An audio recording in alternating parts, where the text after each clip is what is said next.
Let's talk about bilateral due diligence. You need to assess your suitor. Assess their people, look at their leadership team, their experience and their vision. Get to know your inquirer. You're entitled to, and it's the responsible thing to do. Not only for your firm and your staff and your clients, but also for the people who work in your business. What is their experience? And does the market or network think positively of them?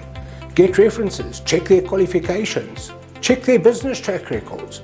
This is your life's work you've built and you're now looking to transition into a new arena. Make sure you're not Daniel in the lion's den. Acquirers, investors, financial stability, reputation, market standing, these are important. How financially secure is your suitor? Do they have the reserves if needed? Can they continue to fund acquisitions? What if the money runs out? Where does this leave you and your firm and your staff and your clients?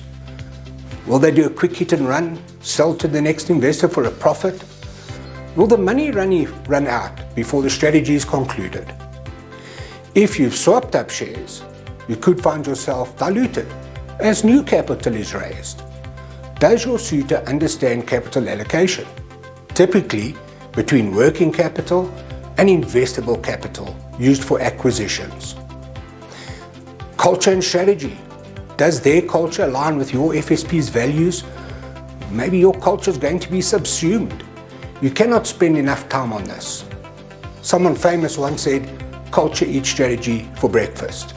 They can have the best possible strategy, but if their culture and values don't align with yours and your firm's, then the road's going to become rocky at a point, and probably sooner rather than later.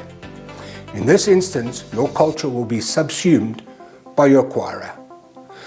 Some of your folk may even pivot to the acquirer's culture, and others may not. But this in itself will create internal conflict that can be damaging to your firm. Here's an idea.